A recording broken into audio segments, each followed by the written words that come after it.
afternoon, ladies and gentlemen. We would like to commence our 13th session of a series of sessions under the Sri Lanka Innovators Forum. Today's session will be conducted by Professor Ajith Alwis on the topic on environment. In order to start today's session, I would like to introduce our session chair, Shirani Asratna, Chairperson of the Biodiversity Sri Lanka. We have panelists, Professor Kokila Konasinghe, the Founding Director of the Center for Environmental Justice at the University of Colombo. Hemantha Vithanage, Chairman of the Center for Environmental Justice, the Chairman of Friends of Earth International. Professor Hiran Amarasekara from the Department of Forestry and Environment at the University of Sri Jayawardenepura. And Denver De Silva, Senior Vice President and Global Head of Sustainability and ESG. In order to start today's session, we would like to play a small introductory video about the Gamini Korea Foundation. Korea Foundation aimed at meaningfully contributing towards resolving the complex economic issues confronting the country today. The Gamini Korea Foundation was founded to take forward the passion of Dr. Gamini Korea to achieve just and equitable economic development in all countries. The late Dr. Gamini Korea was an internationally renowned Sri Lankan economist and an outstanding product of the universities of Cambridge and Oxford. Born on the 4th of November 1925 to Dr. C.V.S. Korea and Freda Korea, sister of Sir John Kothalavala, the then Prime Minister of Ceylon. Dr. Gamini Korea's grandfather and granduncle were the famous freedom fighters from Chilo, Victor Korea, who was a member of the Legislative Council of Ceylon, and Charles Korea. His uncle, Sir Claude Korea, was at the forefront of Sri Lanka's entry onto the world stage at the independence and for many years thereafter. Gamini Korea was educated at the Royal College Colombo, after which he started his higher education at the University of Ceylon in 1944 before going to study at Corpus Christi College, Cambridge and Nuffield College, Oxford from 1945 to 52. There he obtained 2 BAs and MAs from the University of Oxford and the University of Cambridge and a DPhil from University of Oxford. He was the first Sri Lankan to obtain a doctorate in economics. He was also the first Sri Lankan to obtain a doctorate from Oxford University in any subject. He was a key member of the Planning Committee for Sri Lanka's first 10-year plan, 1959, which sought to raise economic growth and reduce poverty. Among his numerous achievements was his appointment as the Secretary General of the United Nations Conference on Trade and Development, where he negotiated the terms of the Lome Convention, a landmark agreement providing development and access to European markets to Africa and the Caribbean. He was an early proponent of the equitable development who worked tirelessly for trade and development in developing countries.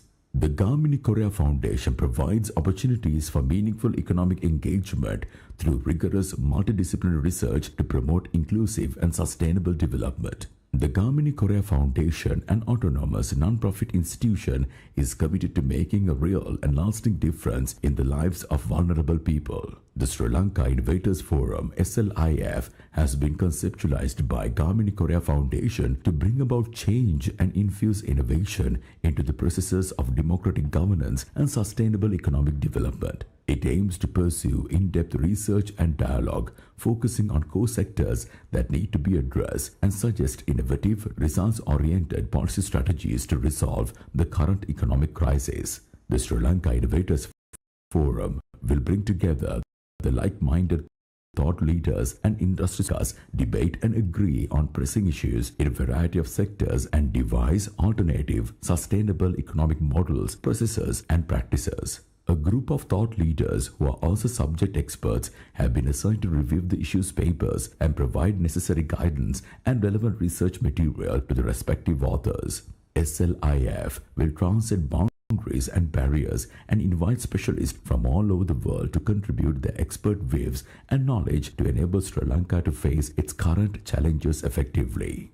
20 identified sectors have been assigned to experts to research and write issues papers on contemporary issues which have an impact on socio-economic.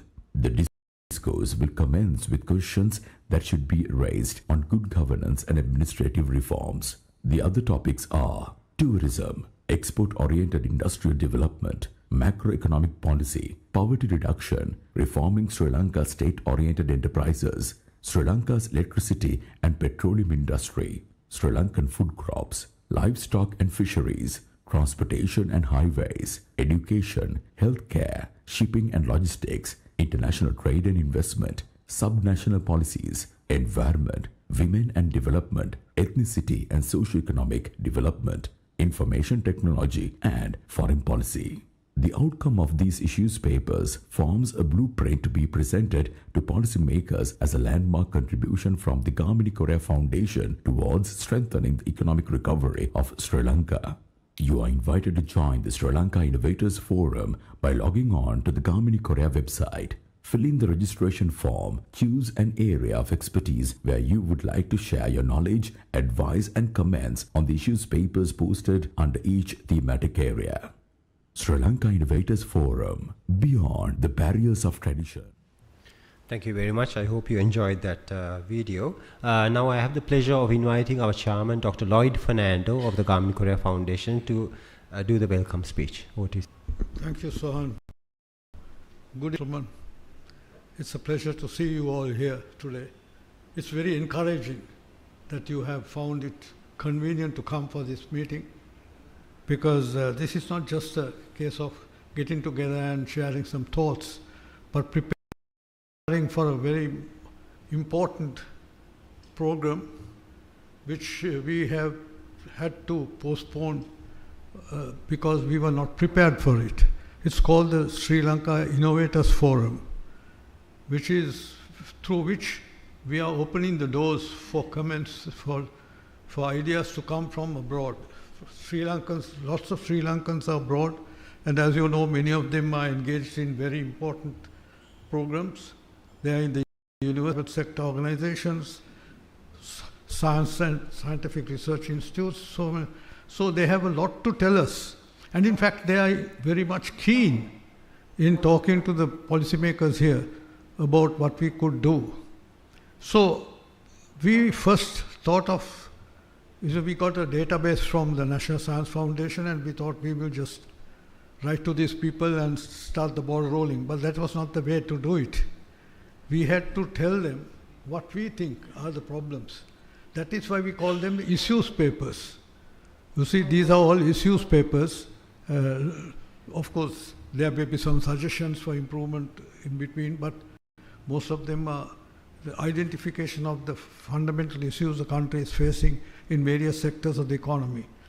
The sector you're taking up today is actually not a sector, it's a multi-sectoral thing. Environment covers almost every other sector. The agriculture, industry, trade, see, you name. So we have listed 20. We started the ball rolling with 20 papers, issues papers. 13 have been subject to this kind of scrutiny in forums, and we are continuing this till we finish I think by about January we should be able to finish the whole lot, but before that we'll start the ball rolling on getting the diaspora involved in the discussion. And we will of course keep you informed and also engaged. So thank you very much.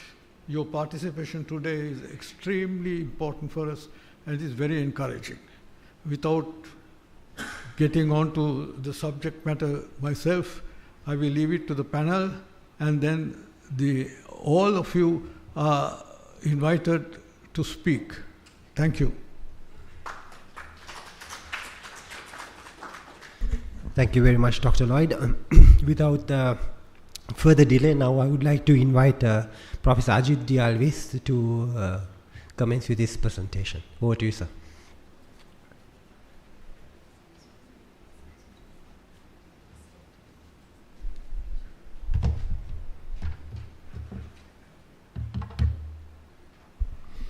Hi everyone, thank you. First of all, let me give my thanks to the Gamini Korea Foundation for the invitation and the opportunity to do this write-up, as well as now to do the presentation, which of course gives some ideas that we have, and hopefully, as discussed, there may be something coming out of it, not just write-up with some ideas that may be hopefully of use to us in these times of economic problem. Okay, eco-potential, environmental challenges and sustainable prosperity. And that's the topic. But the way I wrote was, the presentation was on environment. The issue paper was on environment. So you had to look at it backward. You have to read it backward to see that's what I thought. We do have a situation where we speak of environment, but we do things differently or in the opposite way. And that's a big challenge we have. So I thought I'll put this graph which shows the situation of Sri Lanka. This paper has two Sri Lankans. One is, of course, Professor Priyandias from University of Moratuwa. This paper comes in 2020, but data is actually 2013, so a different era. But the point that it comes is it's about ecological footprint per capita. There's a global hectares, not a carbon footprint or anything. Everything covered in this ecological footprint, supply and demand. Both sides are connected in when you calculate that, so it's a very, very useful calculation. And the Human Development Index. So we know in Sri Lanka we take pride in the fact that when the UN Human Development Index comes, we are in a better position. We are in a good position, not bad, but reasonably good. However, what is seen is what we have achieved this Human Development Index, this not a bad point, a good position, with a very lower ecological footprint per capita as well. That means we have achieved growth or this position without much of a resource consumption. That needs to be considered maybe a little bit more detail, because if you can see, you can picture, forget about the calculation, but perception. You look at Singapore, for instance, right? Move from now, we are in the area of Georgia, Jordan, Azerbaijan, and that. But then moving to Singapore, you can see that this polynomial fitting and below the curve, so we are below the curve, that means we are treading a little lighter, yet achieving growth. So our burden on earth is not that high, right, from a resource point of view. However, when you dig deep, when you go into detail, we find that situation is not that good. Now that is why we need to not purely look at these summations or totaling few factors and say, look, we are doing good, and then be comfortable with that. Understand each one of us, how we feel and how we actually, what we like to have and what we are not having, the scenario that we are facing today, that we probably need to do things differently. So that's why looking at this first point in this topic, breaking it down to three: eco-potential, environmental challenges, and then of course prosperity, which is of course what we like is sustainable prosperity, right? We want to have it in that manner. So these are the three words that I picked up from the title given. The potential that we have, and the challenges that we face, and of course, how do you realize this prosperity while recognizing the benefits that we have, the opportunities we have, yet how we face up to these challenges and come out of it. So let's look at it. So let's look at this. So this is a write-up I'm doing currently, state of the art and to the state of the worst. So I picked up from the past and to the present. Why I picked the past is Parakram Bahu the Great. Not even a little water that comes from the rain must not flow into the ocean without being made useful to man. The expression was made, maybe that was a policy, but they did it on the ground. The tanks were created, Granary of the East, new science, new technologies were driven, so hydraulic civilization, new devices were coming up, and so you have not only statements, but facts to substantiate what they have done. I mean, I'm writing this right now, this title I've just picked up for this slide as well, is about the health system, right? So state of the art. Mihintale, we had the world's first, oldest health system, not just a hospital or a service point, but a system. So somebody thought about it, the system supported it, and we still have ruins to demonstrate that it happened there. So when it happened the world's first, it definitely went world's first, that's state of the art. But when you know the current system, it's state of the worst, right? We just cannot be proud of what we're having. So similarly with this constitution and the environment, what Parakram Bahu the Great said, okay, translated into action. We have the Constitution which says the state shall protect, preserve and improve the environment for the benefit of the community, and every person has a duty to protect nature and conserve its riches. This is what our Constitution says in items like that. And going into 2015, when we came up with the wildlife, that policy, so wildlife is the lifeline of the nation. That's written. So it's given a very high level, but we know the state of the elephant, right? Who will get extinct first? So this situation is we have the words, but the deeds may not be matching, right? Or we may be having good intentions, but maybe following bad practices or implementing things in not the right way. Something to think about. We need to deviate if you want to realize that's prosperity. Again, compared to those days, today we really have knowledge, right? That's important for us to understand. We are living at a time, we have a lot of warnings, climate change, things that have happened. But these things have come because of the knowledge that we have. We have also used this knowledge to do probably the wrong thing. But while understanding when things are not going well or the way intended because of the way we utilize the new knowledge, we have to take corrective action, change our course and do things differently. We will never say no to that knowledge that we have. So we also have the knowledge, but we also know if we continue to do this, we are going to face serious issues. So 2030 is just around a couple of years away, right? So we need to understand, and we talk about all those things has to be happening if we are to survive in this in the coming era. So we know problems are there. The Gaza issue has really resolved. We are not listening much to what happened in Mexico. And as we speak, Europe is going to get a huge weather event. And we still do not know the repercussions. It will happen during the weekend and we'll see the results of it, right? But the war dominates news, and so we don't get. The scenario is environment is really changing and it's affecting our living. And we are living at a time when we can think about climate refugees happening in every country, right? And so it doesn't matter you are rich or poor, things can happen. Rich may survive a bit more. The poor will not be having the ability, but that's not something we can be happy about. So do we understand this ability of us or the knowledge that we have?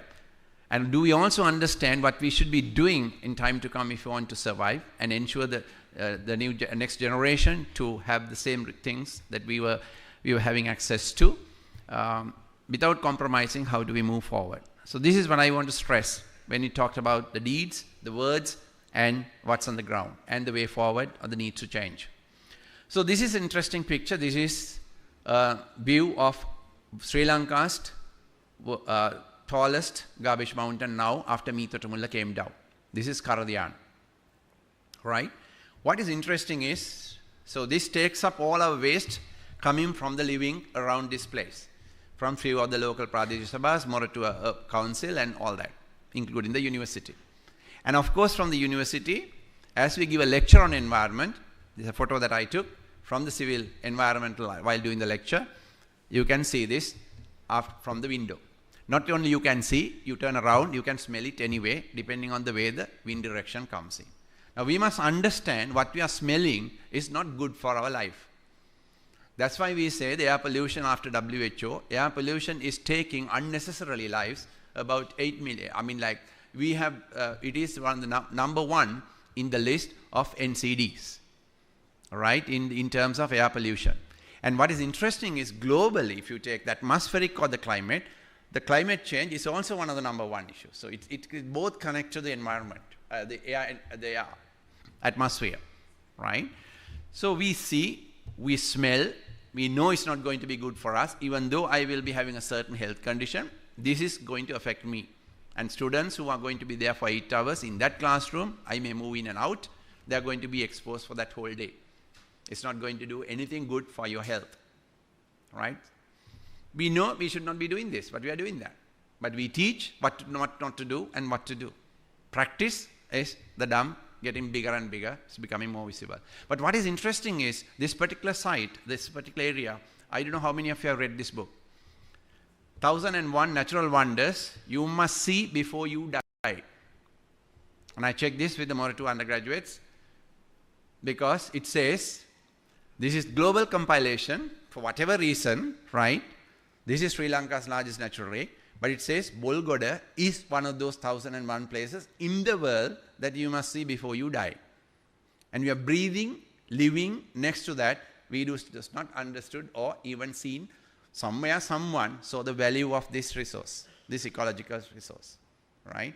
And here we have the tallest, the garbage dump, now polluting water and releasing all sorts of stuff. So this is the point. You may have the ecological value, but we are ruining it straight away, right? That's a sad part of it. So in this book, 2 only items comes from Sri Lanka. The other one is Horton Plains. So you can imagine, we never thought Bolgoda to be at in that league, right? So it's a unique ecosystem with some endemic stuff. It's talked about saltwater crocodiles and some pythons and stuff like that, and all that. So what's the solution? What's the solution we have to think? So we need to discuss things differently. We need to change our way of life, where profitably we can have what we call the circular economy concept. So this has to be done, right? So the cities need to go circular. And the food system need to understand this circularity to bring in. Sri Lanka produces and loses 30% to 50% the stuff that we produce. And that has been the story of Sri Lanka from the day of independence. And just imagine, with all the knowledge around, with all the technology that we are talking about, we have allowed that situation to be there in the country, depriving of so much of money and so on. And in the end today, Sri Lanka also in the worst 10 countries, the lowest in the worst 10 countries in terms of stunting and wasting for under 5 children. And when a child is deprived of nutrition below 5, you know what's in store for him or her as you grow. The cognitive development is not taking place. So the quality of the society is certainly getting affected because of this, what we are doing. We have entertained this loss. It's not just simple garbage. It affects the society totally, right, when you do that. So answer is understand this, because that's what I said. The knowledge today is there for us to do that. It's just that we don't take that step. So we need to bring in these new business models where we can look at the circularity bringing. So you must respect Ellen MacArthur, that who really, she circumnavigated the globe and then retired in 40 and put all her efforts into looking at circularity. So she's a champion of circularity. She is one who went around the world and a British person, and it's so interesting to see. So not only you have to put advocacy, you need to bring data in, and that's how they now calculate the global circularity. The world uses about 90 billion tons, million metric tons of material extracted, and only about 9% is the global average of circularity. Recycling is just about 8 to 9%. Sri Lanka, Western Province, only we have generated data, it's about 3%. So we are only recycling up to 3%, right? So rest of the 97 is just getting into those dumps. When Meetotamulla happened, we had only about 260 dumps. Now we are about 350 dumps. So we are not going in the right direction at all, right? So something to think about. But the knowledge exists. The principles exist, philosophies exist, but the point is, why aren't we embedding them into practice, right? So this is taken from the Light of Asia. You can see we use this always in teaching on waste cascading. Nothing, there is no such thing as really waste. You can cascade it down, and as you go down, there is utility for the resource. So the new garments, what happens with the old garments, become bed covers become pillowcases, the pillowcases become floor covers, foot towels, floor mops, old mops, and then get into what you call Adobe architecture maybe, right? And mix it mud and put it in. Of course, you don't have to follow this in that sense. What you're talking about is never lose resources, single use, and drop it down, drop it as waste, which we are doing seriously. That opportunity exists for us. That's why I said the knowledge today is extremely, there is lots and lots of knowledge, and we in Sri Lanka fail to use it, right? So that's something. That's one about cascading and not losing sight of the value of a resource. Second, in this whole thing, we can turn around the economy. Remember, we talked about prosperity, sustainable prosperity. So I take it again. This Chinese lady, Xin Mei, was basically, she became the first billionaire woman in China. How she became that? By taking cardboard from Los Angeles landfills. And she just thought that the ships coming from China is going almost empty from US back to China. Why don't I ship this cardboard? She just didn't put cardboard and stop there. She ensured that she come up with a factory. So we still, the world's largest corrugated factory is hers. It's a 9 Dragon factory. But she started understanding that value of that cardboard in that dump and went on to become the millionaire, or now billionaire, right? It's not a yuan billionaire, dollar billionaire in China. The first lady to have, first woman to happen that one. And then again I look at it, that's the same thing this business model is in the Chulla Setti Jataka, right? The Chulla Setti Jataka has the same model. How you can use a dead rat and go up in life. And if you just analyze that story, forget about religion or anything of that, take the philosophical part of it, and interesting 5 or 6 business models can be taken out which will match any circular economy principles that we are trying to do.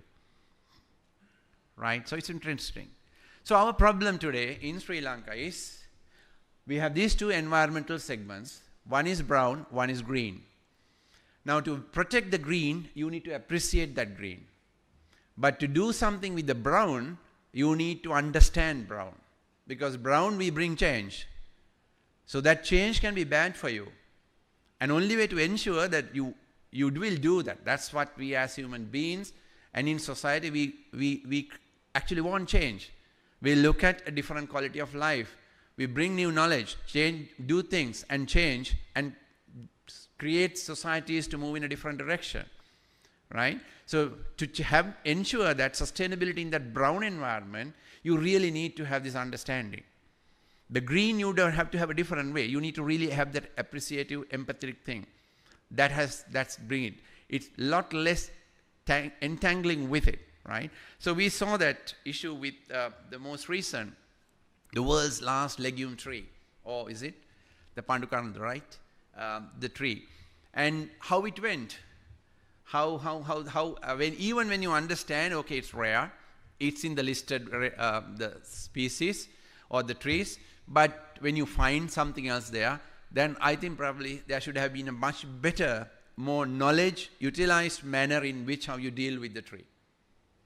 It didn't happen that way, right? Coming at midnight and taking it round and then using the court case, it gives completely a wrong picture of how we respond in a situation, right? When US had it, the court case was, until you find this endemic fish species, you can't have the dam across this river. The moment you find another species, the similar one, that dam, that place can go on. It's a very simple way of looking at it. May not be the, I mean, like looking at from that extinction is forever. Now it's not extinct because you have more. And then you just gradually enter into that and carry on the project. So when wetland is lost, you have to create a wetland. So you do that, right? So we have a very problematic understanding, what you call the brown environmental literacy is a problem. We do not factor in that well into our decision making. And as a result, we have serious conflict with green and brown. And I just want to highlight that. So it's important for us to understand and then embed some of those things in the decision making process. So today for us as Sri Lankans, what we should understand is, WHO says air is the problem. We know from UNEP and all this climate change, the atmosphere has a problem. So all of us are into this. I take this situation, you know the value of air when you cannot breathe. This American Lung Association statement. And we need to work together, means that some of the issues that we face today in Sri Lanka will nothing to do with us, but we will be recipient of the issue, right? As we speak, maybe that is now happening. If you remember the last 2 or 3 Novembers of this month, something happened in India, we will be breathing, and it's happening. But from a geopolitical point of view, sometimes we are not in a position to express, this is even India, Indian one. Nothing to wrong, it's scientifically, that's the fact, right? But the point is we need to come on with strength to indicate, look, this is the issue that is happening, right? So you can now use the satellite imaging. You will see when the smog happens and when the Bay of Bengal has different pressure scenarios, it tends to push down into Sri Lanka.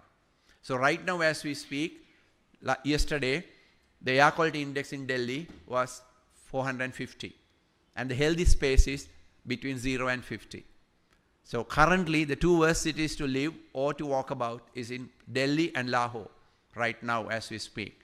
But for the moment, there is not a bit of a pressure seen in the Bay of Bengal, so nothing gets sucked out of Delhi and get pushed in the direction of Sri Lanka. So you need that too to happen. Now that is an issue with climate change and so on. The weather effect, the climate effects, right? So then pollution elsewhere is going to be a problem for you somewhere or another place. So we now have these local, regional and global issues to face with. Now how do we attempt this? How do we work on this? So we need to understand that certain things that they do in India, like the burning of stubble, cannot happen. Diwali cannot have the same amount of crackers being going up, right? The festival of lights. So basically, this is on that happened. So we need to understand. So this is a Colombo scene where I took 2 different pictures from the same place with the air quality gone during that. This is 2019 time, and then once it got cleared up. So you can see the effect. And these are silent killers. Air quality can be the silent killer, right? You get into so many things. Now we want to speak of type 2 diabetes. So it's important to understand this scenario. It's about, part of it is having networks and communication. We really do not use the knowledge. We do not measure much in Sri Lanka. The environmental data are scarce. We have only about 1 or 2 measurement points. And most of the time we use the American US Embassy, AQI, the data that they tweet from the US Embassy site, right? Not the best way to do it, right? So it's important. And it's always interesting to see that what the Berkeley Earth Science Research Group put it in, okay, ordinary people, you may be a specialist in one, but may not be a specialist in everything. So even for them, it has said that when you have AQI 950, when Delhi in 2019 actually reached 950, it's like smoking 44 cigarettes a day, right? So then your health connection is crystal clear, if that is the equivalence. Right? The issue is, you may be healthy at one point, but this is going to knock you off. And it's a little chronic, right? So we do not have a problem with laws and policies, in my view, which I have tried to say that we have significantly decent set of laws, policies, which contain even words, circular economy and everything, right? Polluter pays principle, the proximity, everything. The policies and laws, really good. Just a small compilation of books, taking the photograph, just to show we don't have a problem. We have also got situations like Kandalama, right, where things have resulted in so much of something that is quite unique. And when this happened, all the protests and so on, this became the first environmental green building outside US to have a LEED certification. This had the bronze certification at the time. And there was a Sri Lankan who was doing that, right? So it's quite interesting. We do have these inputs that I'm going to continuously stress. What we have not harnessed is the abilities that we have in ensuring that we actually, all of us, get into a better position. The knowledge is there, ability to contribute is there, but unfortunately in some way, that contribution is not captured to give that output to the society in large. So even with Kandalama, you may feel that, right? It's not understood. And then take, okay, this is a better way to do things, and then propagate it across. That's important. So I would say from an economy point of view, manufacturing is very important, right? So this is an area with natural resources that we have. We have industries that are connected to natural resources. This is one example that is connected to rubber. But this is the situation of an industry. I take examples where I have been kind of personally involved just to showcase. So you can see on that corner what the graffiti of, it's not from Sigiriya, but that is what the workers did. And usually board members don't climb up to those positions, right? So, Jivite Dukaki, and that is written with the carbon black, what they have been inhaling in the place. So we have lots of these manufacturing situations. Even though we may have corporate strength, the environmental management of within the factory and the manufacturing places are still not good. The ability is there to do the change, but you are not doing that. It does not happen, right? So there is a price that we pay. There is a price that we pay in terms of resource depletion, in terms of pollution, and then issues that come surface in a different way. So this you can see, this is not a quality thing. This is also rejecting technology, using substandard technology, almost makeshift technology, to solve things that I can resolve this issue. Unfortunately not. So when finally with the court cases, you had to do bring the technology in. And once the technology is in, you magically, the situation improves seriously, and the quality of life for the workforce definitely is going to go up, and that's the way it has to be. Right? We need to showcase that these places of production, taking resources, are actually doing it well. It's important because all compartments of the environment gets really affected. And as a result, we in that gets affected. A lot of examples we can take, right? We have this type of thing because of failure to technology. You may be affecting the fertility of the workers. You may be looking at cancers down the line, for sure. The way they do it, right? And you can see the situations like that, which was a very good example. If we learn from this, Puttalam cement factory those days, 120 tons, 200 tons of dust escaping, settling down on coconut plantations, and then affecting with photosynthesis, the productivity of the coconut estates goes down. We must remember what was you are sending out was simply your product, right? The moment you start not doing that, change the plant, your efficiency goes up, the productivity goes up, the surrounding place sustain, the blue skies over Puttalam was the theme when the new owners took it up. And that's now you see Puttalam differently. So the point is, how do you run manufacturing and then respect the environmental compartments, because you are depending on your surrounding for your running, your raw materials, in this case, yes, for instance. So it's important we do have this and then bring in that knowledge and do the transformation to get the best.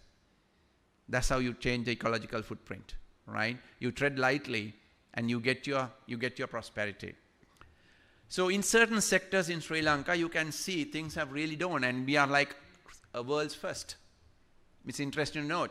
We have the world's tallest vertical agriculture building, the building.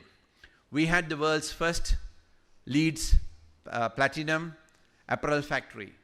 We have the world's net zero, that is, using scientific terms, the net zero apparel factory.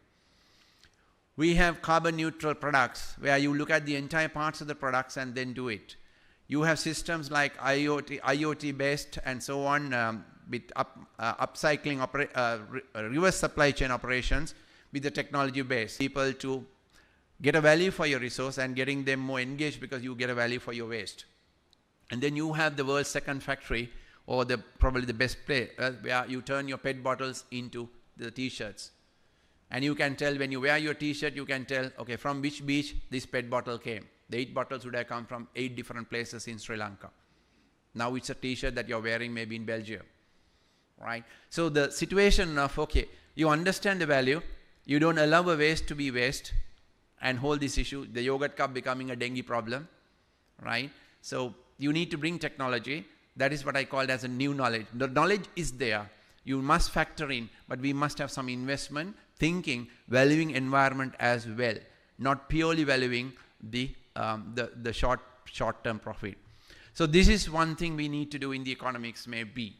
And I know we are in an economics audience, right? So we have given Nobel Prizes for people like Milton Friedman, nothing wrong maybe at the time. The purpose of business is to make money for the owner of the stockholders. That will not hold water today, but in Sri Lanka it is still holding water, right? You don't think about every other stakeholder. You only look at your corporate few members. And then on the other hand, I take from this VP SO, Vice President of SO, it's Norwegian. Socialism collapsed because it did not allow prices to tell the economic truth.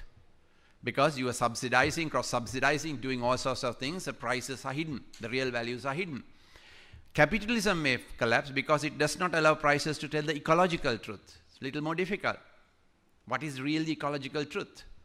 So on two sides, and then you have another economist telling anyone who thinks you can grow the economy forever because we grow in numbers, we reward big numbers, and so people try for big numbers to get value, short-term values in the market. Grow the economy forever on a finite planet is either a madman or an economist. That is just lost in that last line. All right? Not intentionally, but it had so happened. So that is Kenneth Golding. Right? So it's interesting. The idea is we have to make this linear economy model going into a circular economy. That's the only way we can bridge this value of resources. Right? And then understand that we need to shift in that direction.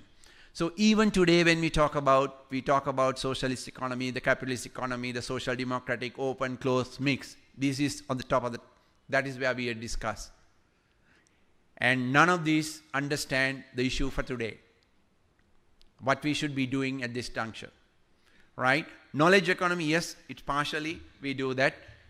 Then we have very tech things like methanol economy or the hydrogen economy, yes, because these are driven by climate change. So these are tech things. So they do not get traction in Sri Lanka much, though we now hear a little bit about the hydrogen. Then blue economy, blue-green economy and green economy are there with very good environmental ideas and so on. But the essence of it is that we must translate the linear economy to the circular economy. That is the essence or the most needed thing. Okay, the circular economy may be the true idealist one. We may have go in between the chain economic concept, right? So it's like a bicycle and the chain, the wheel and the chain. So there are some inputs and some leaving, but there is a lot of circulation, right? So that's maybe we have to go in that direction before reaching the circular. So it's important to understand this is something we need to do. Today the knowledge dictates us, says us, try to change your economy in this direction. So there has to be policy. Otherwise, we have in problem. So this is what I would say. So I have to take about Express Pearl, right? And I don't know, you can recognize a gentleman there is Justice Christopher Veeramantri. Used a lot of Sri Lankan traditional knowledge and gave judgment in many cases and highlighted the strength of the Sri Lankan thinking of the early days, which went into the hydraulic civilization and all that, right? But then today, when we had this ecological disaster, the world's worst maritime disaster in terms of chemicals and plastics, our decision has been, we will have to give it to the outside. We cannot give cases for someone to have a test run on. I exactly take it from the Minister of Justice, right? Which I think is completely not right. Because if you do follow this type of dictum, we don't learn, we don't contribute. So we think, okay, we try to get a solution in some way, but unfortunately we don't get that solution. So it's like this, when we have a 6.4 billion calculation done, but we sweat too much over the 3.1 billion on the IMF. We forget that there's 6.4 an ecological one, and that's a kind of way of looking at it. It's completely ignored. So something is not quite right, right? So, and that's why I put Justice Veeramantri, because he's the one who wrote the book, Treading Lightly on the World and on Earth. And all his classic things where there's a prize behalf of him, Veeramantri Prize, is on the environmental law and all that. So Sri Lanka shied away from thinking, no, we cannot do this. We are not competent enough for environmental law, and gone in the completely wrong direction.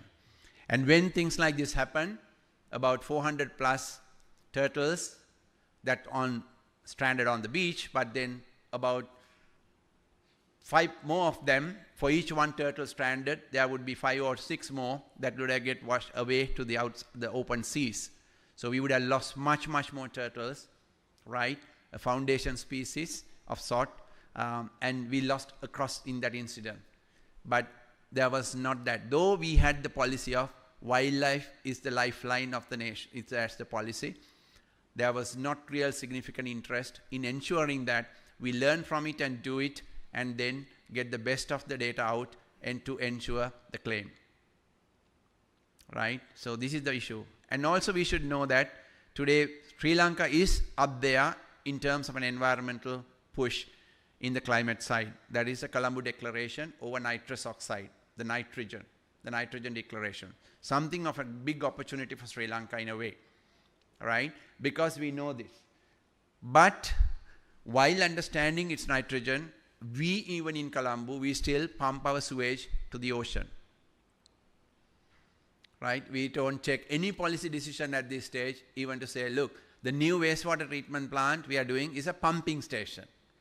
Keep a little bit of pollution inland, pump the rest onto the outside.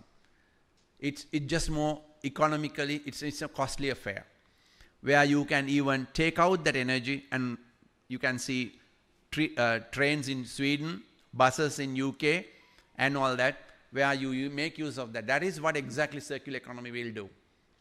You should not lose nitrogen in the way we are losing nitrogen. So when we have a policy of global policy on trying to push nitrogen, it's up to us to use that knowledge and change Sri Lanka and to benefit. And what is more significant is right now there is one of the largest, the latest discovered Dead Sea patch coming up in the Bay of Bengal. And it is about 60,000 square kilometers as well, which is almost like Sri Lanka, right? So that's a dead zone, the most recent dead zone to appear in our side of the Indian Ocean. So finally, how do we get? A lot of us living in Colombo still do not value or understand that we are living in a unique capital. Some of the decision makers as well, or maybe most of the decision makers, right? Colombo is a Ramsar site. Colombo is the world's only capital with a wetland city. But we do so much of stuff to ruin that position, because that is not given as forever. It is 3 years, it has to be, work it out for again and again, and so on. So this happened, so Colombo city is a wetland city. And so we speak of nature and death swap, right? So we saw it in 1987 when the World Wildlife Life, Thomas Lovejoy, came up with this thing about how do you put finances so that you take a safeguard environment. So the first country to do that was Bolivia. So we do have things, and I was pointed this by Avanti. This is with the university biodiversity, how the prospecting, the templates and so on with Costa Rica. So Sri Lanka can also look at this aspect in terms of, but you need to be sincere. The last thing has to be corruption and environmental protection is completely opposed, right? The more corruption, the first thing to suffer would be the environment, right? Even in this economic downturn with poverty, environmental will suffer. So we need to understand that as well. Having declared bankruptcy, environment is not going to be in the top of the mind. But what you are talking about is our environmental resources can change the economy. That is what we should understand, right? We do need to spend on health if we make use of the environment for our health. That opportunity there. We ruin the environment, get sick in the place, and then seek medicine. It's a wrong way to look at it. And that's exactly what right now Sri Lanka is doing. Same with food. We generate food, lose the food, cannot give it, or expensive. And then we have to manage those solid waste dumps, right? So you can see how we are failing in terms of, even though with knowledge. So it's important to understand, so the last two, we have this integrated national financing framework. But we talked about green finance. But with a few months of the experience, when you dig deeper, you find those green finance allocations are not going to developing countries. The majority of the green financing allocations get routed back into the developed country. I mean, those who put in money get the money back. So it's very interesting to see the board meetings of such situations. But anyway, Sri Lanka is still not in this INFFF, is the Addis Ababa the agenda. So Sri Lanka, India, none of us. This is a very current picture.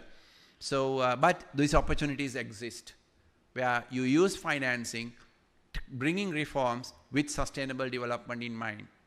So you can identify what we should do next. So it's like turning a linear economy to a circular economy. These are reforms that we need in a certain direction. So it's important. So last thing, what we need is eco-innovation. If you understand the value of resources, if you want sustainable prosperity, we need to have the knowledge being picked up. So innovations need to happen. Sri Lanka is singularly in this picture because in the current problem, the nation which does not create new things will not rise. Late Munidasa Kumaratunga said it long before even Sri Lanka became independent. But his statement is so valid today. What we don't have is something that excites the external people to buy from us. We have not got into the situation in the last 74 years of producing something that excites the outside. So what we can always boast of is a trade gap. Right? It's nothing to be boast of, but anyway, a negative trade, a bad trade gap. So we need innovation. But today, with environment, we need eco-innovation. We cannot innovate on all fronts because some of the innovations may not be that useful. So it's important innovation. So again, I say it like two examples where Sri Lankans who do it has problems in implementing. So this was on air quality. I don't know how many of you remember these bulbs. This was using nanotechnology and bulbs. But this didn't survive in Sri Lanka. As if we do not have a medical emergency in some of the wards which says, okay, a germ has entered and a patient has just died from the germ getting into the body. This is now functional in India, in hospitals. But we have moved away from the technology. We kind of disregarded the technology, even though they have gold medals in Geneva and so on. So you need innovation, you need eco-innovation. We should understand the value of resources we have as Sri Lanka. Even, say, the capital city is a Ramsar site. Just next to Moratuwa, one of the places where you should see before you die. We are living there, we have not even understood that this place is worth seeing sometimes. Right? Somebody else. So, thank you. It's important to think in that direction if we want to get this eco-prosperity.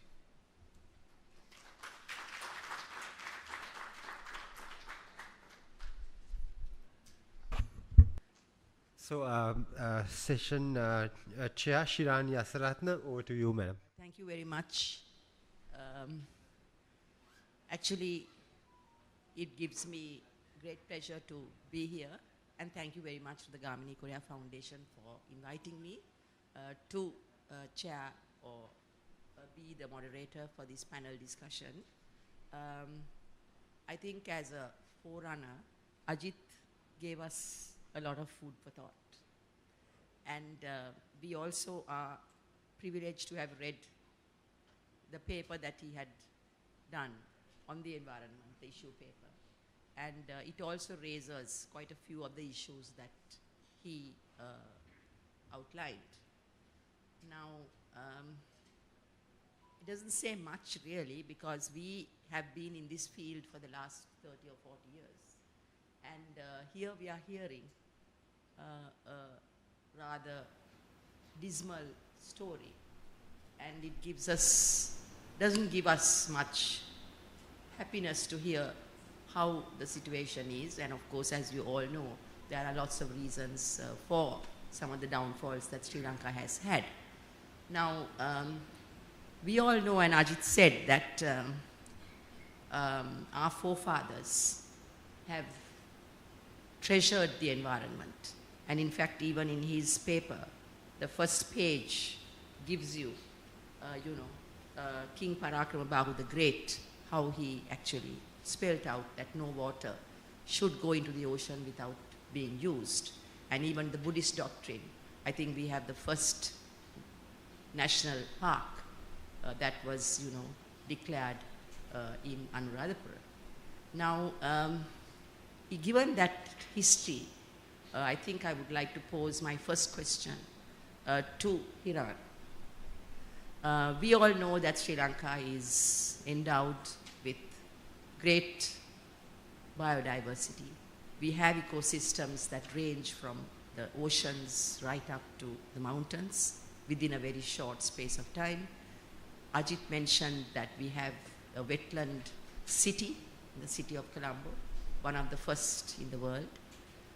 Now, given all these resources and being a biological hotspot,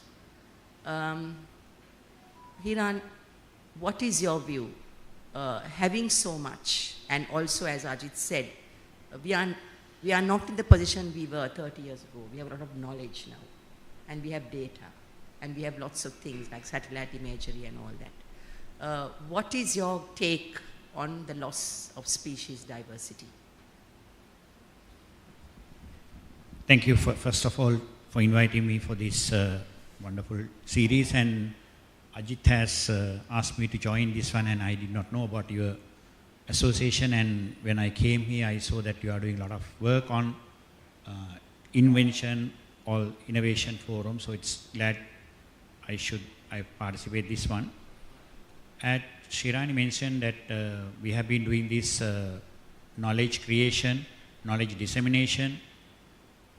When I came here after my PhD 1990s, and our university has date back before that. In 1983 we have started forestry MSc course, and we have produced so many professionals, knowledge undergraduates, graduates, and also, as you may correctly mention, that Sri Lanka is we have rich biodiversity. So over the years our biodiversity has dwindled in a way what we could not tolerate. I think most of the time what has happened was, although we have created knowledge and we have a lot of research papers published, in every our symposia we are producing some sort of recommendation. Well, for one recommendation is, from the beginning we told that wildlife department and forest department should be come under one institution. Now sometimes they are not even under one ministry. So all fragmented, government policies are not effective. They are not just listen to the researchers. They will have ad hoc policies, different times they are changing. And also they are not utilizing our graduates also. Now we in the environment sector, I have seen that you have 12 sectors. So in our graduates are not getting enough employment also. So when we first started as forestry, then we have changed to forest and environment science, environment management. Now Ajith is talking about engineering aspects, a lot of circular economy, all these things have changed. However, these graduates and knowledgeable people should be involved in policy framing, and also they have been involved in actually solving our current problems. Yeah, I mean, talking about policies, I think Ajith also mentioned that Sri Lanka is endowed with lots of laws and policies on the environment. I think we have over 100 pieces of legislation that have a bearing on the environment. I mean, I think we are quite well documented, in terms of taking legal action. We have enough laws and policies. But actually, I'd like to ask Kokila, are these laws and policies actionable? Thank you, Shirani. And thank you very much, Professor Ajith, for this wonderful piece of writing. Looking from a multidisciplinary perspectives. So I think this is actually what we should do. Even when making laws, it should not only be based on black and white law. That is something that I see largely missing in lawmaking process on environmental law in this country. We have to integrate science, economy, sociology, politics, the entire spectrum of governing institutions, and also laws, policies. Not only that, scientific data and information. So I see a large gap in that sense. Even at the judiciary, when we decide cases on related to environmental protection, I see this gap. Never consult scientific data, and very seriously. Whereas in some other countries, cases on climate change and biodiversity very seriously consult scientists. And the judgments are heavily depend on and discuss scientific evidence. I think that to answer in your question about laws and policies in Sri Lanka, environmental law is not a very old branch of law in Sri Lanka. So it is emerging. Nevertheless, the demand for environmental law has gone really high, and the judiciary, the lawyers, legislatures, everybody is required to be equipped with knowledge on environmental law, given the fact that climate change has become actually not one of the, I think, the #1 global priority at the moment. And environmental problems are universal, so should be the solutions. So if I look at the international level, environmental law was emerged as a subject area of public and international law since 1970s, early 1970s, with the 1978 United Nations Conference on Human Environment. So before that, it is very interesting when I was listening to Professor Ajith, being a scientist and I am being a lawyer, that this combination was first identified in 1962 at the world level, where in a state in USA was affected by using DDT as a pesticide to kill pests in a particular state. And this affected birds. So that's how the scientific involvement came into action to make decisions on environmental protection for the first time.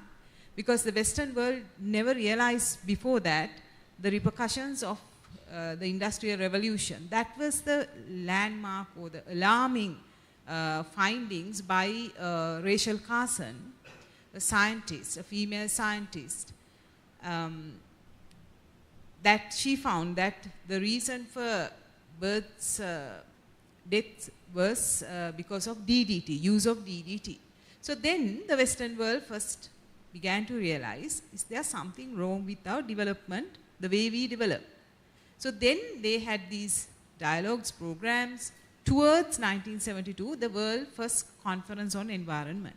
Then only the world take environment law very seriously and thinking about making laws and policies.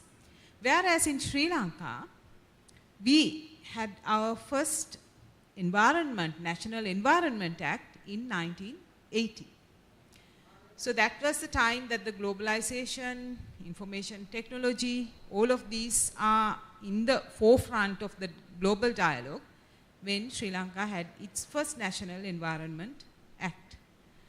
But as Professor Ajith very correctly mentioned, and also Judge Veeramantri very vividly explained in Hungary versus Slovakia case at ICJ, in our Mahavansha, Thupavansha, all the ancient scriptures have many evidence, several evidence to show that Sri Lankans as a nation, how well we equipped looking at sustainable development, balancing development, social and economy, all three pillars, well balanced way of development.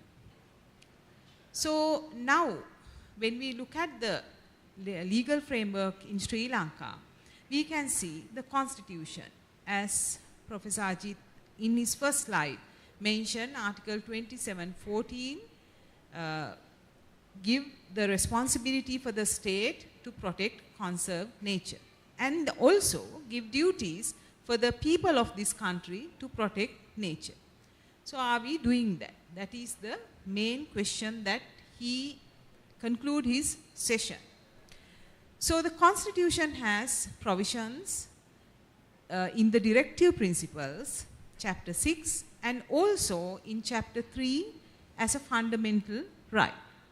So in the Constitution, we can argue environmental protection in line with fundamental right, chapter 3, as well as under writ jurisdiction. Whereas in Vilpattu judgment, the writ jurisdiction. And apart from Constitution, if you look at the criminal law side, penal code, code of criminal procedure, all have public nuisance, the laws to safeguard people from public nuisance. So criminal law also has certain laws. Not only that, statutory, as you said, more than 100 statutes are there in relation to environmental protection. I'm not talking about the trend we began with 1980, but before that, during the colonial time, we had police ordinance and so many other forest ordinance. So all the ordinances actually were adopted during the colonial period. So statutory provisions. And then comes the policies. So many policies on environmental protections. Not only that, regulations. There are so many gazette regulations on environmental law.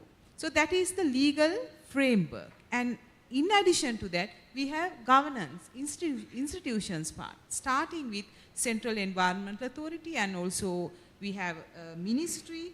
So various governance mechanisms also in place. Then what is the problem?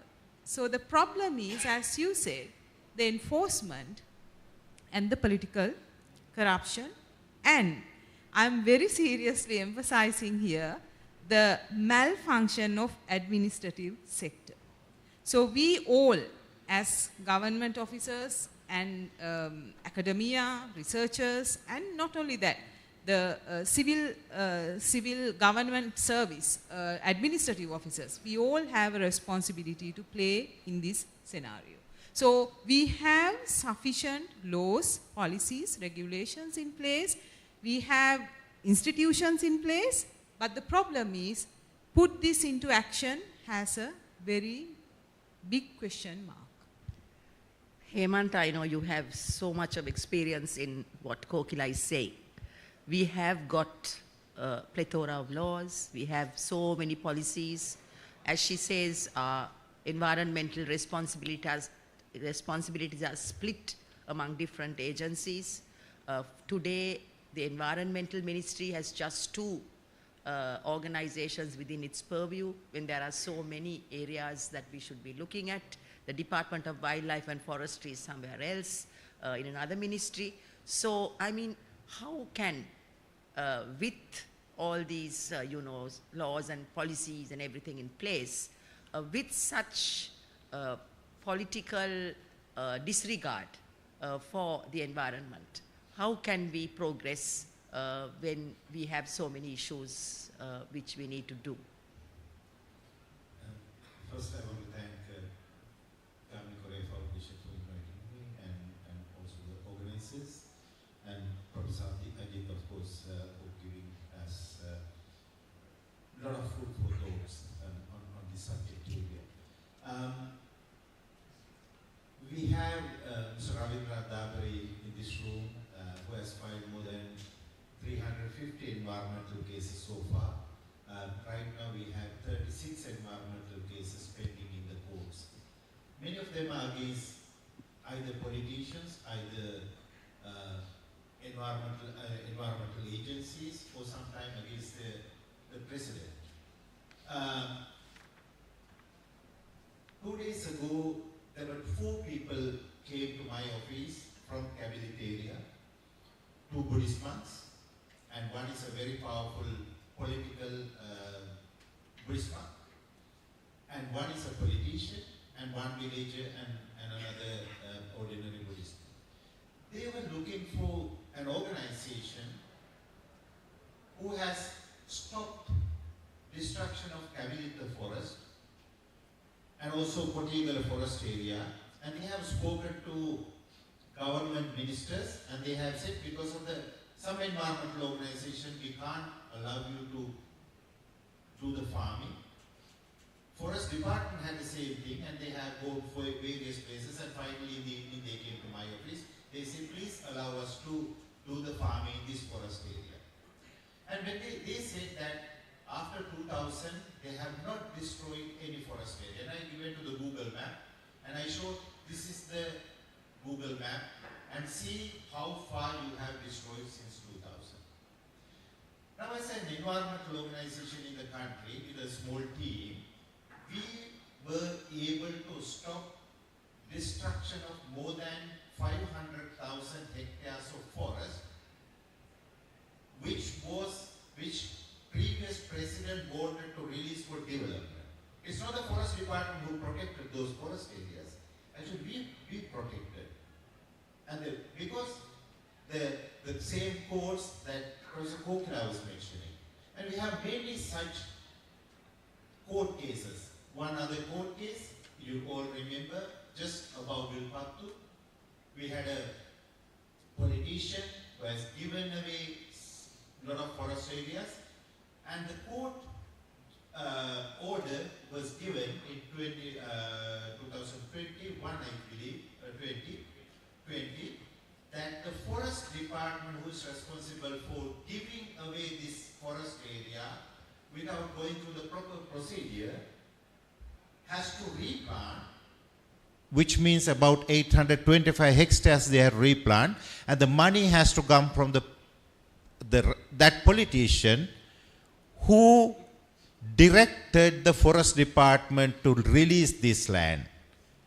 Of course, now there's a court case in the Supreme Court, there's an appeal court case, and also we had a contempt of court case, but we had to withdraw because now the Supreme Court is listening to this case. There are many other cases similar. And one other example, when the big companies got involved, importing 263 containers of waste material, and the court, when we went to the court, the court said, okay, you send that back to the origin.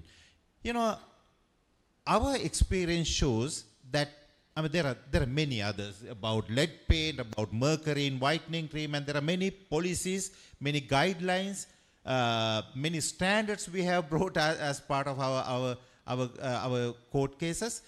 But the problem is we have more than 100 laws in the country, but who is actually practicing those laws? If you bring a case to the court, then only the judges can do something. People like Justice Veeramatri can give a very good case order if you bring them to the court. So how many people have the courage to bring the cases? Because of various reasons. Now I have to tell you something, that in all these cases, I have put my name. I have put our organization's name, because we don't trust people. We don't trust people whether they are from the rural communities or they are from the urban communities. We don't trust them because they are not much educated or whether they are high professionals. Trust is something, because in a halfway, if they change their mind, or if they change their mind because of money or something else, we will be in trouble. So that's why the trustworthiness is very, very important. And also you have to practice. You know, that's why I always say, you can teach somebody what are the laws available, but at the same time, you have to encourage people to practice them, bring the cases to the court. So I think that's very, very important. As a follow-up, Hemantha, over the years, we have seen that the public have got more and more involved in, raising an outcry when there are some problems or, something wrong is being done. So is that seen as a positive trend, social media, whether it's right or wrong, whether it's knowledge-based or not? Isn't this outcry something that we can use? No, definitely. I think people are more aware about these issues, and we have new media, because sometimes you cannot expect the mainline media like the televisions and newspapers cover everything. So, but the social media is giving a lot of opportunities for the people to raise these issues. That's quite important. And also, because of these reasons, now even if I am an individual, so they can engage in the environmental conservation. One thing clear, this information, sometime our activism through the social media, I mean, Krishan is here, doing a lot of activism about the elephants and various other environmental destruction. But you need to have a sensitive government, sensitive bureaucracy, sensitive government officers, sensitive politicians. Even if you raise, even 1,000 people come to the streets, if you don't change your mind, then you will have a problem. Now, the other day I saw that the people, various people, came to Port Railway Station with a big elephant about the killing of elephants. So the elephants killing every day either 2 or 3, some days 7. And by now, for the last few months, more than 400 elephants we have killed in this country. Railway accidents has itself killed more than 20 elephants. Now when the people came to pressure the governments and the relevant agencies, the police came and police stopped everybody. They said, you are not supposed to have this demonstration here. You cannot walk from this bus stand, from Port Railway Station to the boatry. And what is this country?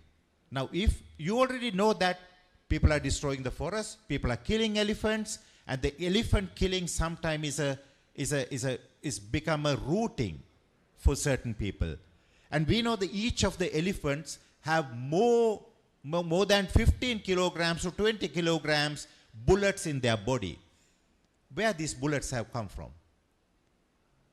So if we have the gun law in the country, proper gun law in the country, definitely there can't be bullets in their body. They're dying. They're dying because of their trunk has been cut because of snap traps. And there are many things are happening. So when they came to raise their voice against this thing, the police is blocking them. So I think the issue is that the number is quite important. We can do that, but I won't compare that to about 10 years ago. We had bigger demonstration, bigger numbers we could have get. Maybe about 5 years ago, we had more than 3,000 people come to the streets. Now it is shrinking because the shrinking space, civil space is becoming a big issue in this country. Even the civil society like us, civil society environmental organization, we have to obey a lot of laws and we don't know when we are going to be in trouble. And at the moment, we are even teaching people on environmental human right defenders and frontline defenders. You know, these are the new language we are talking with the local communities now, because we don't know when the people next time say anything against the government projects, whether they are going to be in trouble. Then they need to learn how we can do that. Numbers are important, and the media and all these are important, but I think we need to have a more sensitive government agencies and also the political leaders. Professor Ajith raised quite a few examples of needing a circular economy, and he brought up waste management, mismanagement, pollution problems, all these things. Now these are both the state and the private sector's responsibility, and I think Denver, you would be able to share some experiences from the private sector's point of view on how the private sector shares this responsibility and how they can also play a role in being a strong contender for the environmental causes. Can you explain something from your experience? Yes, so before I begin, I just want to thank the Gamini Korea Foundation for inviting us over here, and Professor Alwis for being kind to have us here. So thank you very much. And before I begin, from a private sector point of view, and I echo the sentiments that were brought by the learned panel here. One was understanding the laws. Two was, I think, the most important point was our historic inheritance we have. Three would be the bottom line of trust and values. And as Professor pointed out, it was profit at all cost. That's no longer valid. Currently, if you see the latest trends, you'll see the world investment funds, pension funds, are looking at about 80% are focusing on sustainability and investments. I come from the tech sector. I would say 49% of our global revenue depends on our sustainability credentials, right? And these are very large numbers. This is not just Sri Lanka, this is globally. Now, going back to the point of what do we do, I think it begins with our responsibility. Now, I told Professor I will speak very openly and as truthfully, because this is what I believe, right? If we start this forum here today in this room, subject is Gamini Korea Foundation discussion, eco-potential, environmental challenges, sustainable. How many of you realize that plastic takes over 400 to 50 to 1,000 years to destroy, to degrade? In this room, we are using plastic bottles, right? But we are calling ourselves also environmentally responsible. I mean, we have to begin with looking in the mirror. And that's personal accountability and responsibility, right? And I bring this statement which I followed in a recent program of executive education, which says, are you a me and a now person or a us and a later? Me and a now is plastic bottle, I drink it, I throw it away.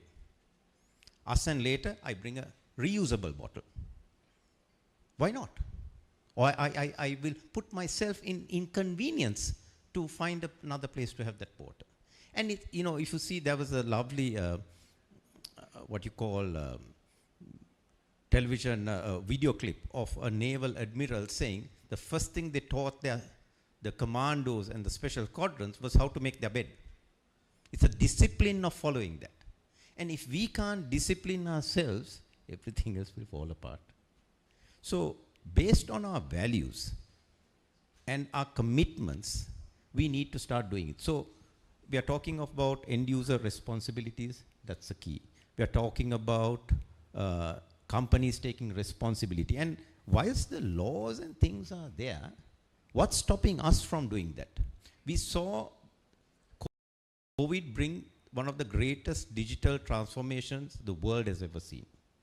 We saw that the digital social media platform changed one of the most powerful executive presidents and governments without a single bullet being fired.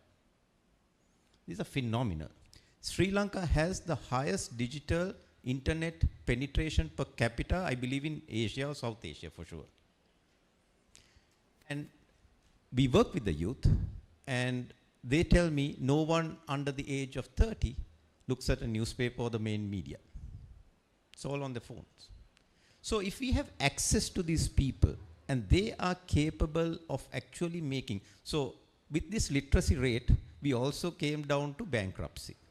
And that was purely because we didn't have access to information, because the media was controlled by the corporates, the politicians, religious establishments, and the media institutions themselves.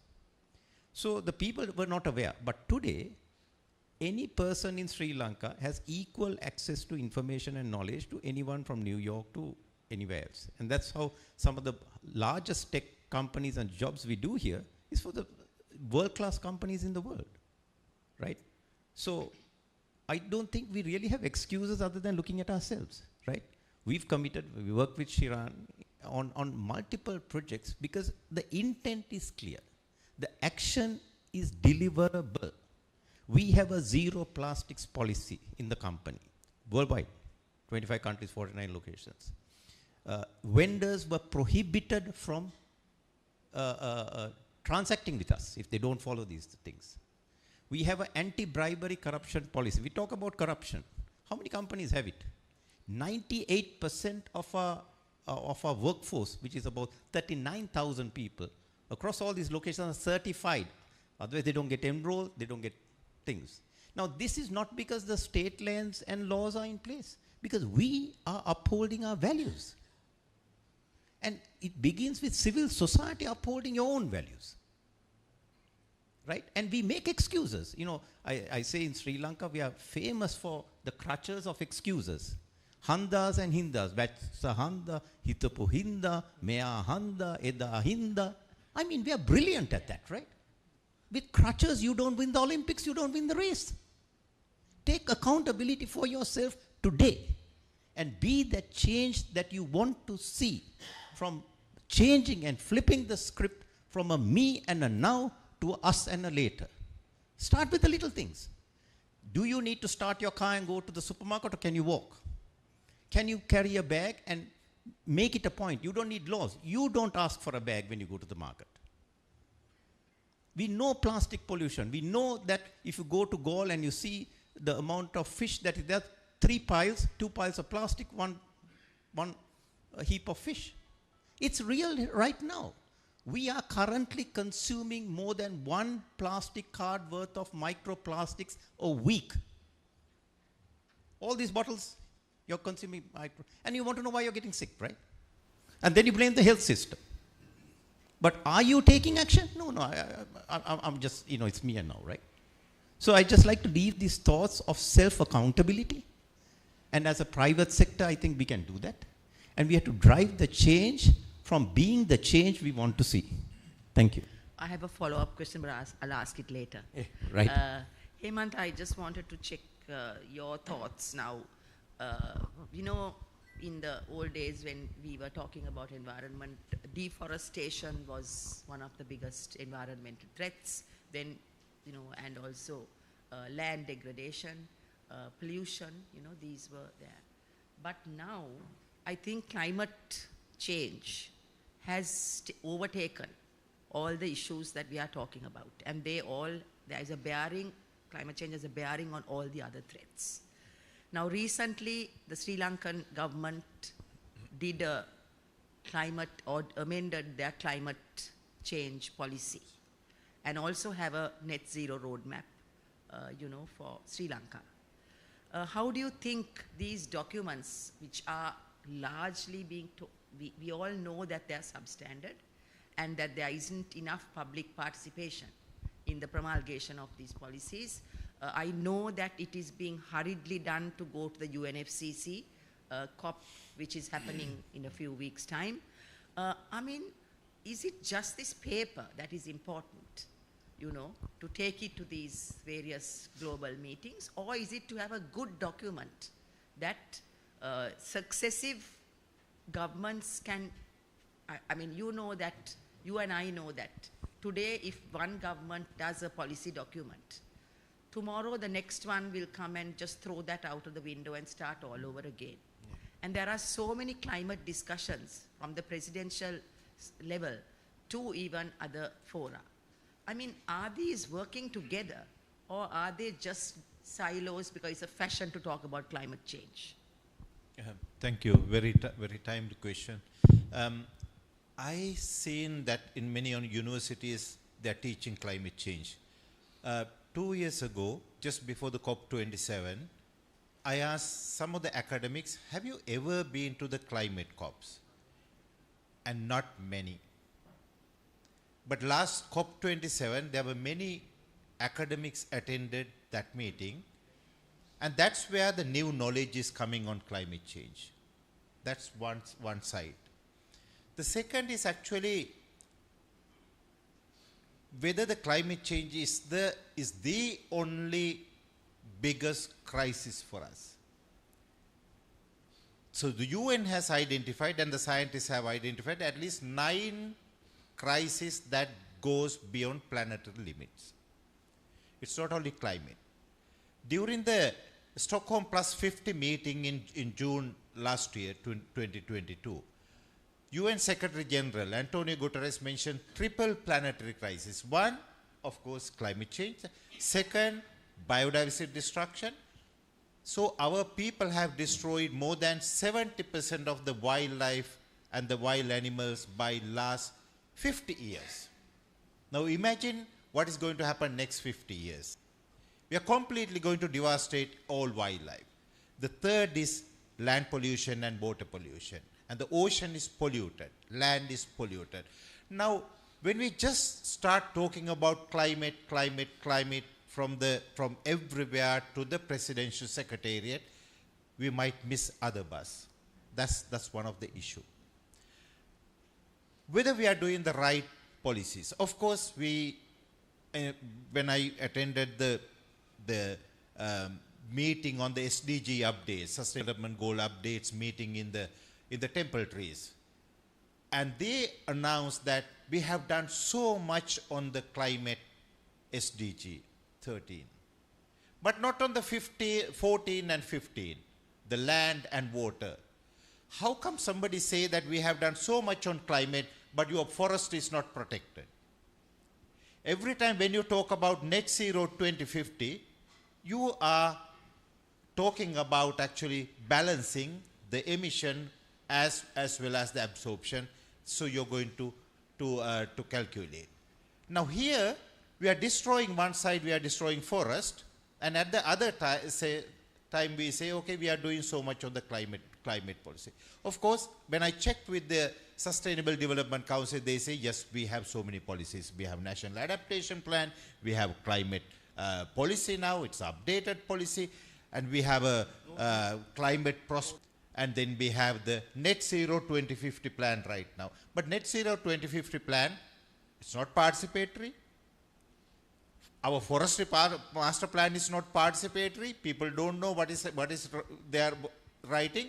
And we raise issues like, and they are going to have the Net Zero 2050. Of course, some people argue that nuclear power is the power for future in a climate change era. But nobody wants to have a nuclear power plant in their backyard. In a very populated country like Sri Lanka, where we cannot find adequate land, then nuclear power may not be a solution. So you have to keep that in mind when you're putting that into the 2050 plan.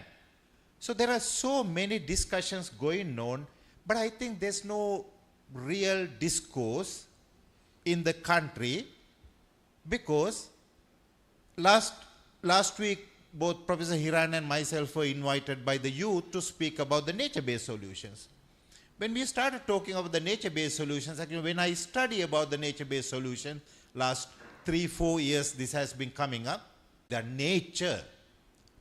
Putting culverts is a nature-based solution. Go back, go and see what people have funded. Putting, the having a climate resilient house is a nature-based solution. Planting trees is a nature-based solution. What our farmers have done in the ages, now selling as a nature-based solutions. Now this is not right.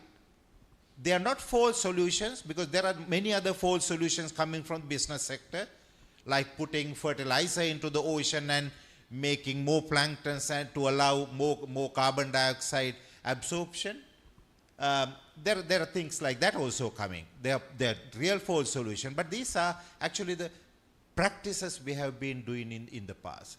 Now, one last thing about the financing. Now, our government is looking for climate finance, for climate swap, and there are many other new things. Carbon credits, blue credits, biodiversity credits. What is all of these? These are businesses. And somebody is going to make money out of this crisis. Nothing real decrease of the emissions. They will continue to do the emission, but they are not going to do that. Our government made a climate prosperity plan. They are supposed to raise $26 by 2030. Imagine, the world has been talking about this thing since 2009, and everybody promised that they will put 100 billion a year.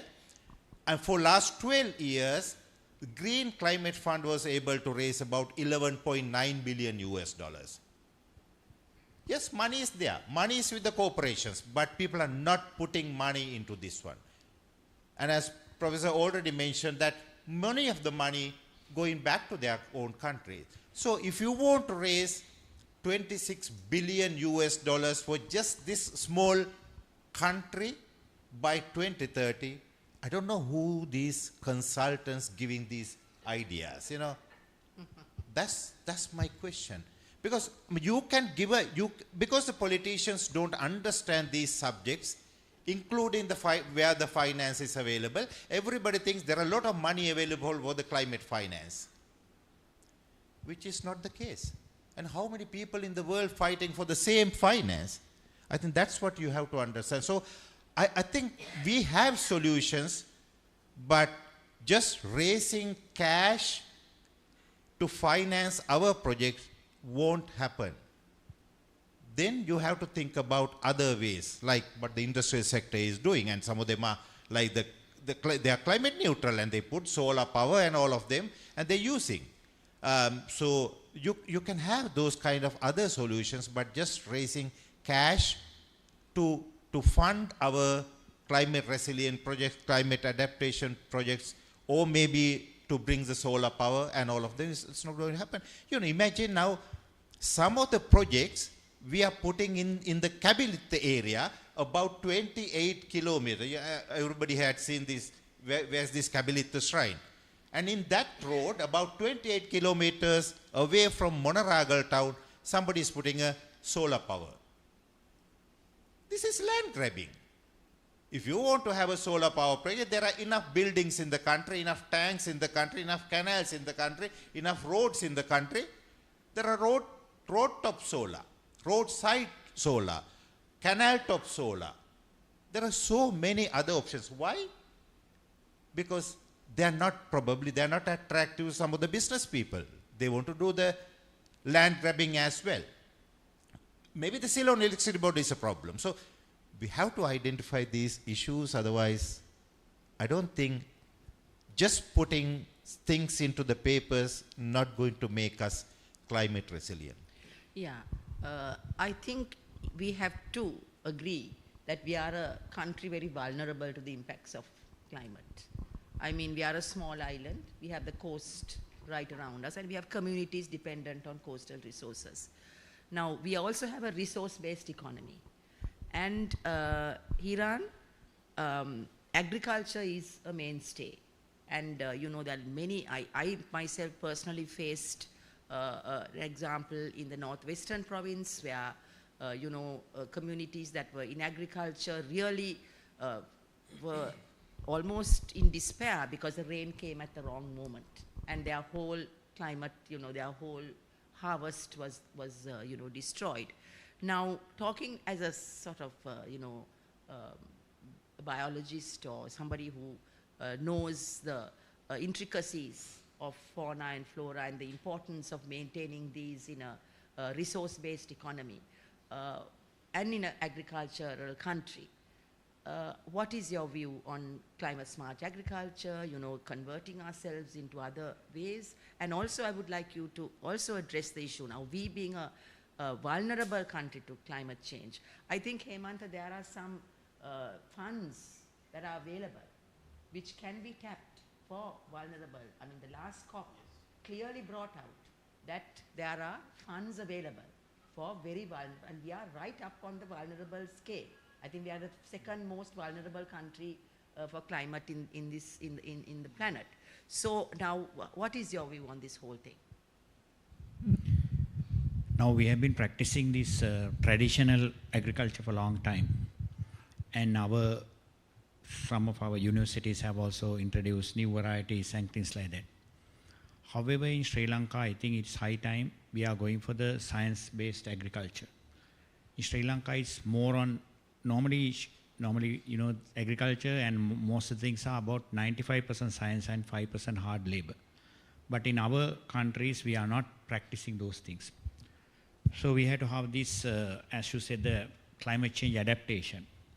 Farmers are facing droughts and landslides and heavy rainfall. All these things are there.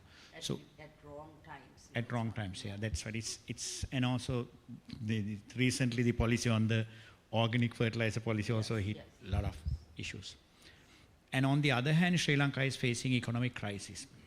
So government is not giving funds for these things and they are not investing. So it's important to have the private sector getting in and also the startups. We have to have new startups started on this one. And as Ajith mentioned, the private sector should be also responsible, not destroying the environment, but while doing their businesses. So these kind of things are there where you have the new science and technology coming in agriculture while protecting the environment. And with Sri Lanka being an agriculture country, you know, earlier we have been producing a lot of high yielding varieties like Kiri Samba, our scientists have developed. But recently what has happened was the biotechnology race. We have not won that race and we were not there and we were not producing. Like the Bangladesh and some of the India and countries like surrounding us, they have done a lot of things on this biotechnology. So we have to introduce these kind of things in future. And also the other thing we have to mention, as Hemant also mentioned, governments, we have a lot of problems. One is corruption, other one is bureaucracy, and also lethargy. Because of these things, then Hemant also mentioned about the recent master plan. I have been, participated early master plan. Early master plan was participatory, and also government was taking quick decisions, and they were trying to implement, but could not implement various reasons, but they have implemented a lot. But here, government cannot fund the projects, yet they are putting a lot of things, giving, say, subsidy and giving professionalism, all these things, which they cannot do. They cannot do. What they can do is there are unnecessary rules and regulations in the country, not to protect the environment, but to get there are some malpractices happening on this one. So you have to clear, on the investors also, you got to clear what are their roles and what the government is doing. What we need is these unnecessary red tapes, permit systems, those should be removed. And investors and startups and entrepreneurs should develop and find solution to these things. Thank you. I mean, I think that's really important. Denver, now the private sector, I know personally that the larger companies, the blue chip companies in Sri Lanka are very conscious about being ethical, are doing a lot of work in bridging the financial gap that Sri Lanka is facing from the biodiversity action plan. I mean, the government doesn't have adequate funds to, do what it has to do to change the trend of biodiversity loss. So I know that the private sector, your type of companies are doing enormous amount of work, and you mentioned that, you are spearheading quite a few initiatives. Now, my question is, how do you handhold the small and medium enterprises? I mean, they are the more valuable, organizations that we have who really are looking at survival today. They are not looking at being ethical. They are not looking at, looking at the good things. There is so much that they can do, but they're not, because they have to keep their heads over the water. So how do your type of companies support, I'm not talking about your own company, but the companies that you represent? So let me try to take this question in a few parts. The first being is, we as a company are taking accountability and responsibility for environment, social and governance footprint with transparency, with a purpose and a passion for people and planet. Those are declared. I cannot speak for much, but I'll tell you the process. So when we future-proof our companies, see, we understand the globe and the world today is in what we call the perfect storm. The perfect storm is only intensifying of volatility, complexity, ambiguity, and uncertainty, etc.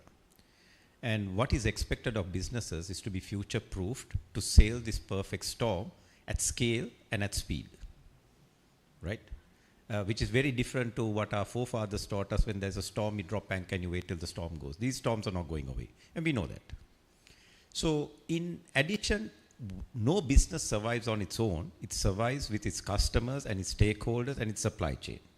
So if you take the science-based targets of scope 3, it's managing a supply chain.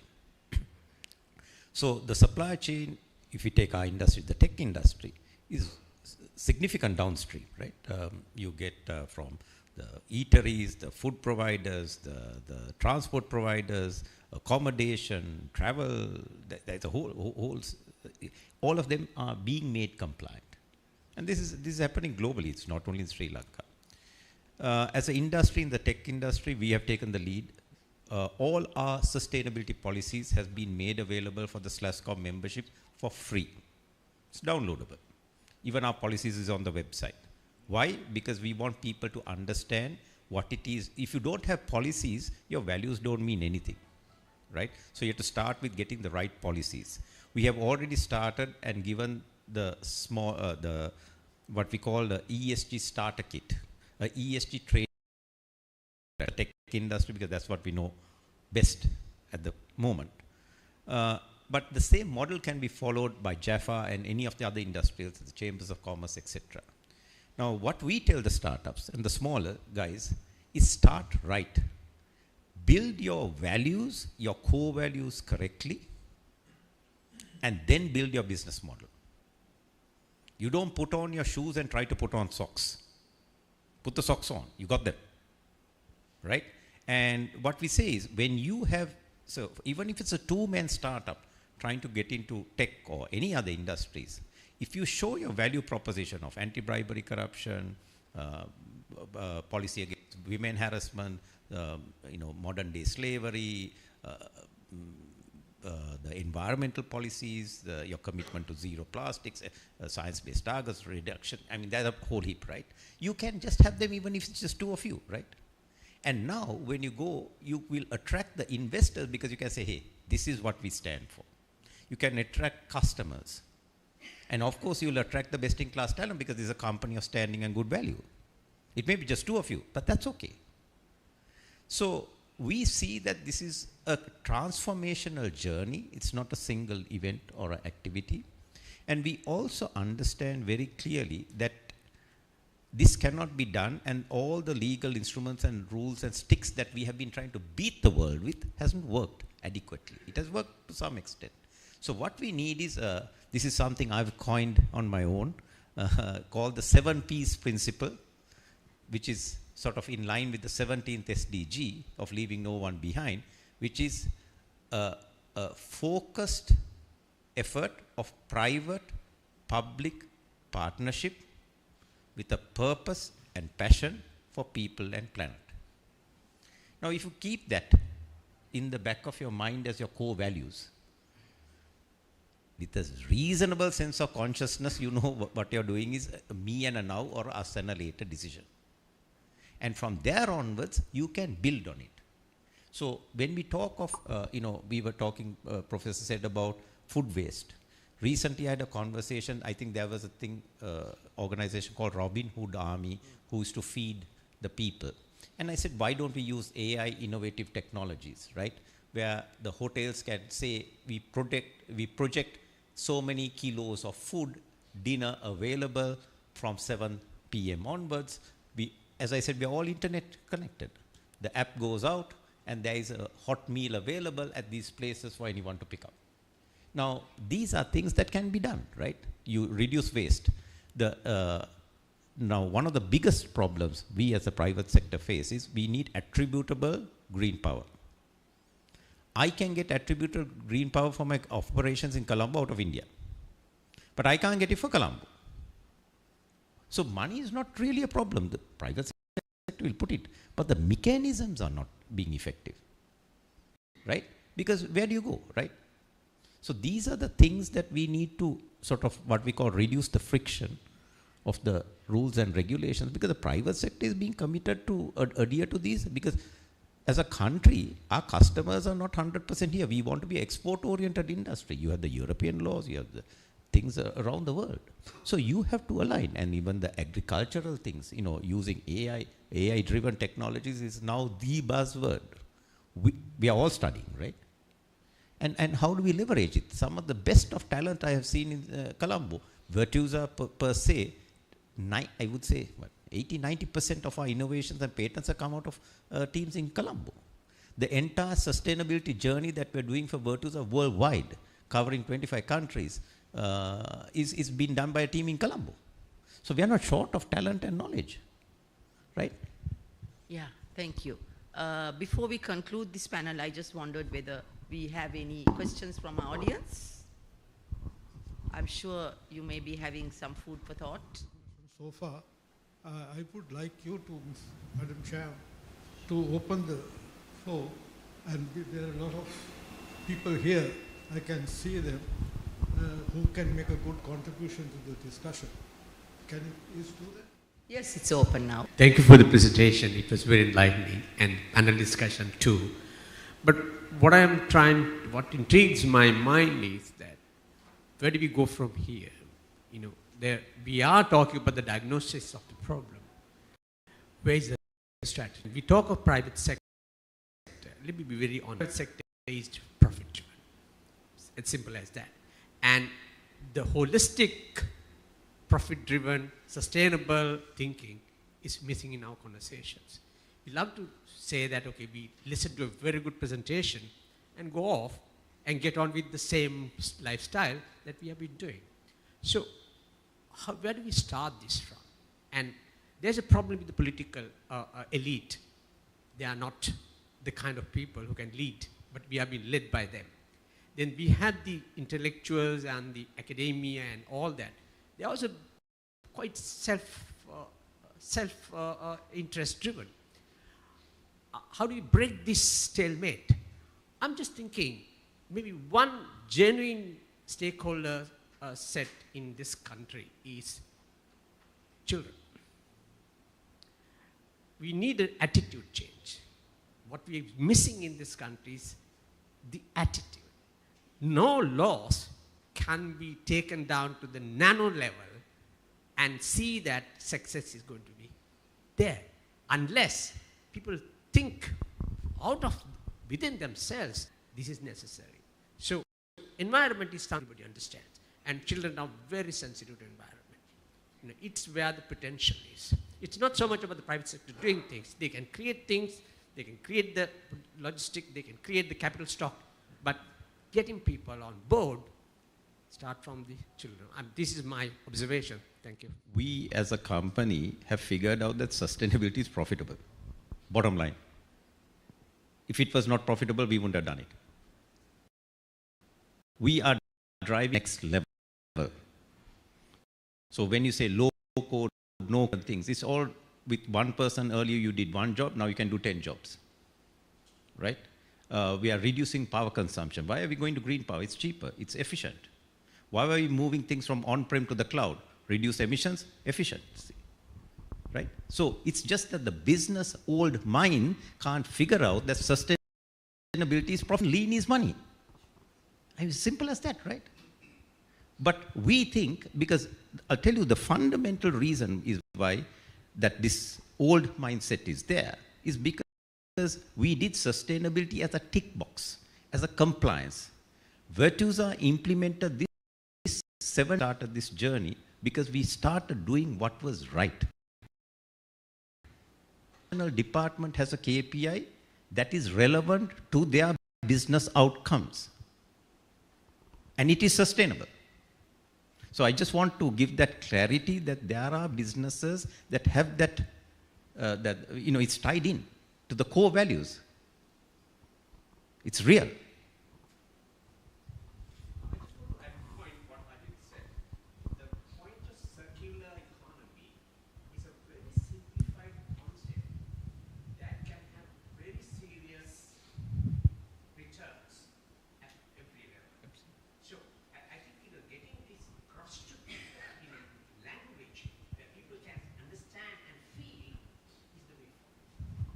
Absolutely, and I think that, sorry. Ajith, hello Ajith, it's Lucky.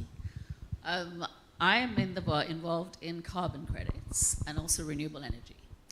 And I have spent 6 weeks now in Europe and also in Dubai discussing the possibility of raising money for Sri Lanka, for projects in Sri Lanka, given Sri Lankan country's sovereign default. Now, there is a way for us to raise money, and I'm very happy to say that right now we have several conversations with listed companies in Sri Lanka. We can't work with the government. I tried for a good 7 years and I sort of gave up with this running behind politics. But with the private sector, we are able to bring capital into the country to put renewable energy. So Orion City, just for the sake of argument, is something that Jehan wants me to try and do, is to get you guys to be green. You have plenty of car parking spaces, you have plenty of solar panels on the roof. There is foreign investors prepared to pump money. So when we finish this, it's been a long time since I saw you. It'd be good to have a conversation, see if we can take that forward. Separately, the plastic. Now plastic credit, now it's the same entity, carbon credits. We have about 6 projects that we're developing on carbon. We're kind of stuck with the Ministry of Environment because we've been waiting for a letter for I don't know how many months. Trying to get a meeting with the Ministry of Environment has been interesting. And now we've got, so I have a big question as to anything can ever happen in the carbon space, but there is money internationally for Sri Lanka, but provided we do things. Not a tick box. You have to, the world asks you to. And Ajith, I'm not talking about hiring a bunch of Western people, consultants. I'm developing talent in bring people here, and I get my people to work alongside people like Professor in the University of Colombo, people from the irrigation department, so that we have some level of scalability in the knowledge. But anyway, going back to plastic, there is money available on the planet to collect waste plastic and recycle it. And we have come together with a whole proposal which we have months now to get an entity. You know, there are 3 national parks and there is a dump site in the middle, Rotaveva, and where they put plastic, and I went myself and had a look. The elephants eat the plastic, they end up sick, and we are mixing garbage, and we can actually work with a local authority, and the bottom poor women can actually sort the plastic, and they can earn more than 1,500 rupees a day. Now, it will be really great. My company is small. I don't employ lots of people here, and I would like to work with people who are interested in trying to make something happen where I don't have to keep pushing water uphill, because frankly, I'm kind of exhausted by the Sri Lankan circus. I grew up in England. I have not lived here that long. I was born here, but I have not lived that here long. So if we need times to have meetings with you, because you have put many meetings in my diary and then you have cancelled them. So Denver, I had you a long time ago, if there is a possibility for us to work with you. Collaboration is how you make something happen in this world. I do not have your resources or your intellectual capital in terms of understanding IT. Hemantha, I don't have your advocacy. I am not interested in reinventing those things. So it would be great if we all have the same mindset to actually look at proper collaboration, agree how we can take things forward, and we will be able to facilitate financing into Sri Lanka. If we were to issue, just so that you understand, in terms of the elephants, the IMF has valued an African elephant at $1.75 million per elephant. Why? Walks. That a Sri Lankan elephant also walks. Per elephant is not worth 1.75 because he doesn't walk that far, but maybe he's worth $500,000, right? But if we compute how much money that elephant is worth from a climate point of view, by the way, and this is the IMF that has come up with this documentation, then we can say, okay, multiply that by 4,000. It is the same amount of money that we have gone groveling to the IMF to get a loan for which we pay 8% interest. Instead of that, we could have an outcome-based bond, which if we save our elephants, the money that we would be loaned, converting into a grant. So it would be, rather than everybody telling me that we have a problem, there are people in Sri Lanka who can solve the problems, collaborating with those people. As I said, I am not interested in being an advocate. I'm not interested in developing IT. If we can collaborate, then I think we can, as a company, help facilitate financing, because the beauty of our connections is that we have financial connections that can really help. And as for Ajith, I agree with you 100% about the circularity, but you and I have been talking. And I think in terms of the sewage, yes, we can even take that and make poo buses work here. But I need some help by myself with my little 5, 6 people, wasting my time long term here.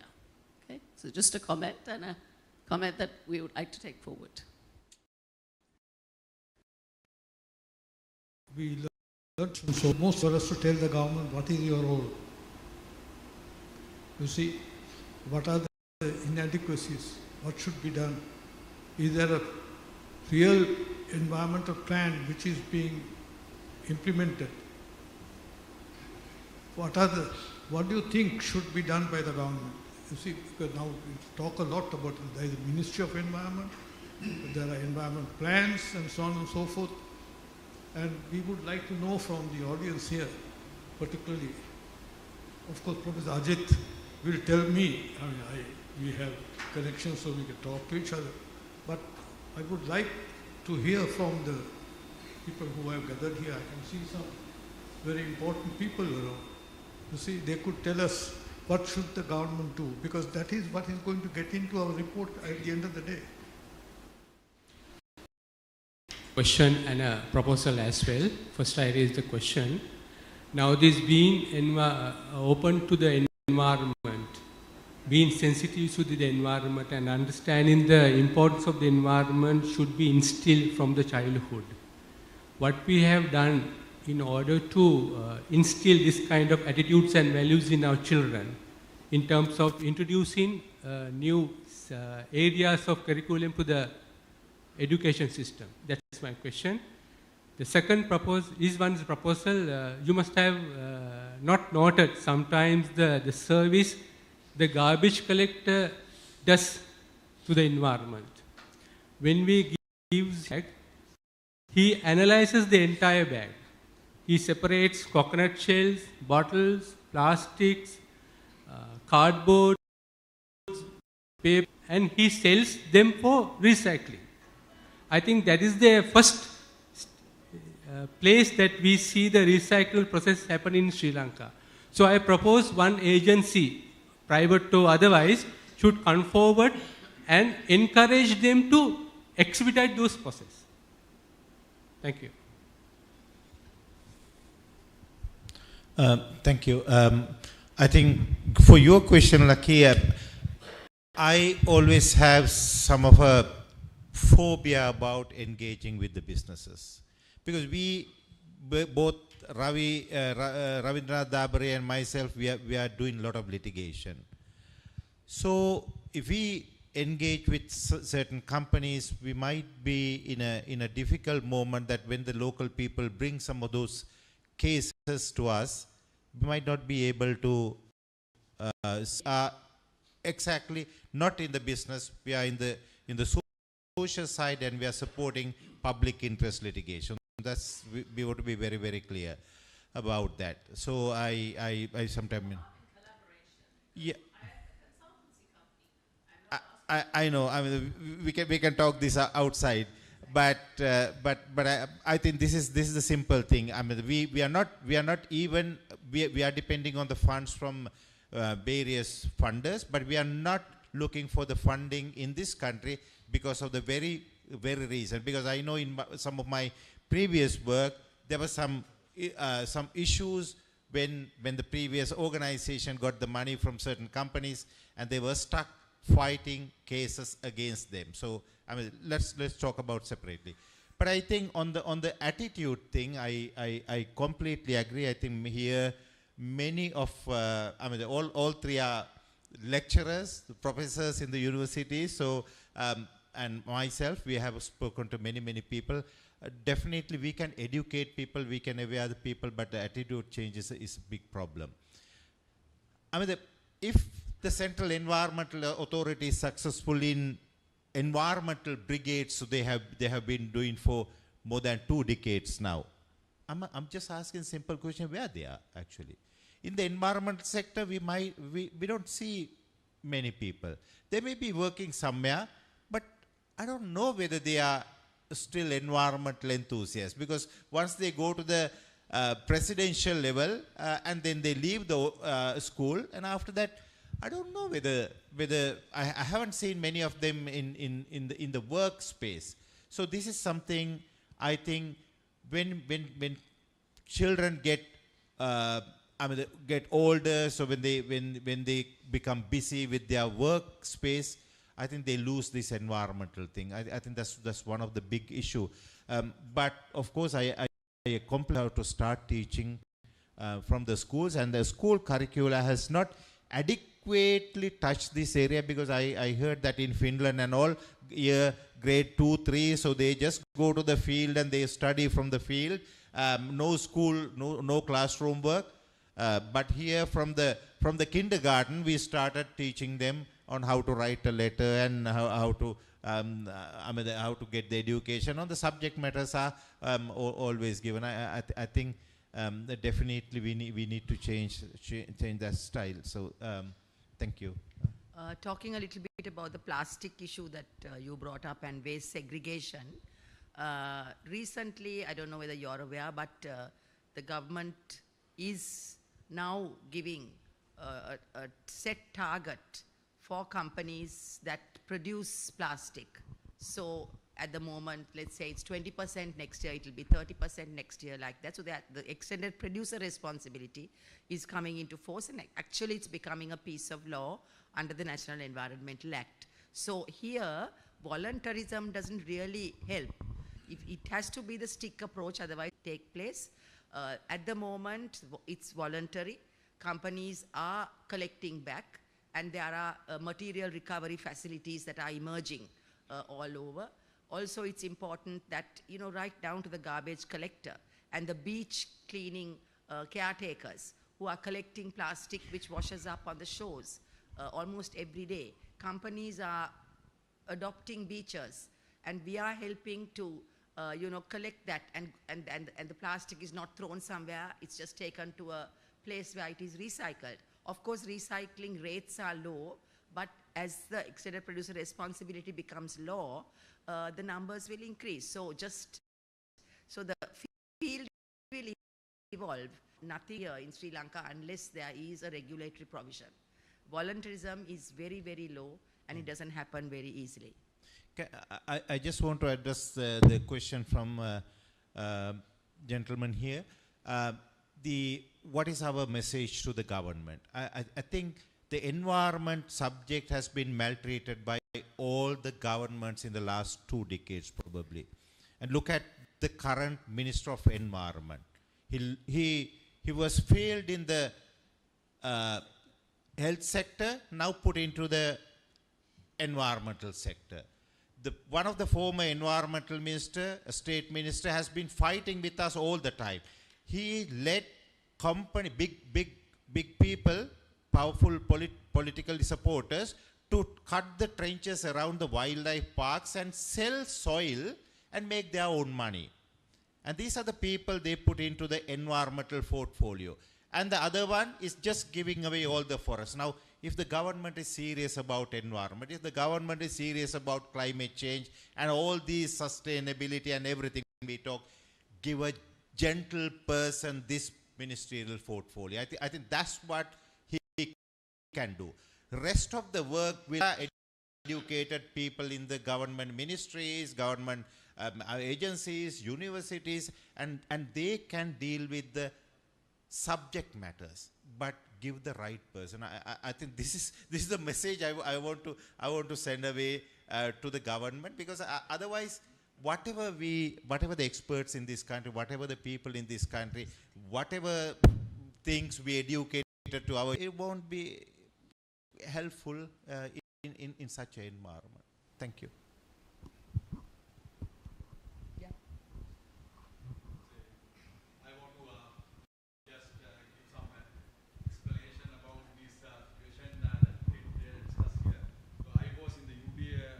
About 3 decades, and after that, of course, I work as a consultant in various fields.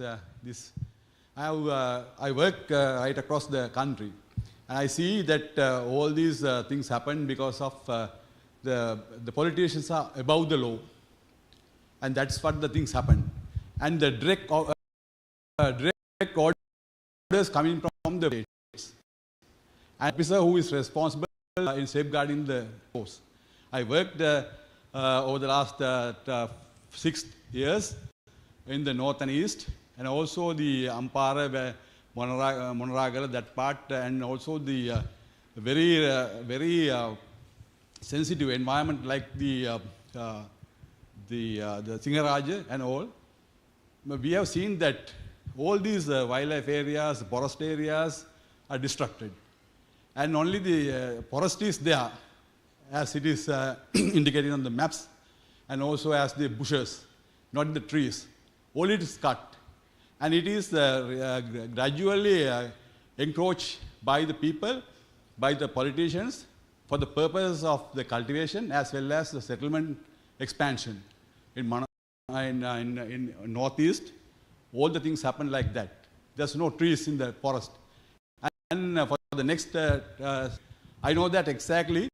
If the president comes, if this president is here, there won't be any forest, any environment in this country, because his dictatorships and the political mandate is not matched with the our policies, plans, regulations, everything. Because he is really saying that we need another 1 million hectares of land for the agriculture. Only 2 million hectares of lands for which we do not have water, sufficient water for cultivation of the 2 seasons, right?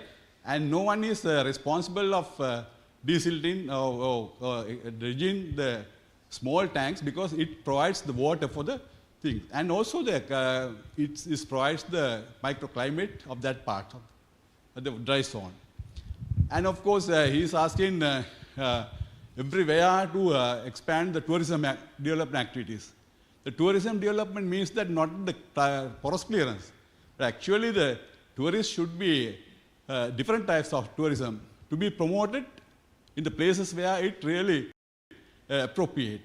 He is thinking that this section is necessary, here, and there's no policy of the, and the policy is gazetted by the different organization because this governance, and therefore land grabbing is the main thing that is the concern of the government, and also the development per se, it is not happening because right after getting the lands, there won't be any development because they want the lands for their own sakes. And I know that in northern province, north central province, a lot of politicians are taking the agriculture. Treasures are grabbed, and then of course the trees are cut. No one is responsible after that. The organizations are really, really helpless because they can't do anything. When we talk about the district secretaries of Trincomalee, Batticalow, Gaunia, Mena, everywhere, they said they can't do anything because they know that these things happen. But of course, from how can he manage the district administration? Because he has no say. And above him, there are a lot of the ministries there. When it comes to the ministry, no one is responsible for the actions. That's it. And we have we work with the Center for Environmental Justice also to advocacy program and also the reporting systems with the help of the IT. Sorry, I think we are running out of time. Shall we cut it short? Thank you. Doctor, you mentioned about stick approach, but in a country like ours, carrot matters, right? Actually, while I am Ravindranath Dabre, Chairman, Center for Environmental Justice. While associating what the panelists and all you have said, I also must make a suggestion to change the definition of the environment, because discussing the main topic is based on the environment, and the definition of the environment only speaks of things surrounding us, but it doesn't emphasize we as ourselves as a part of the environment. Now, for example, the very air which is outside myself will become a part of mine in few seconds. And if we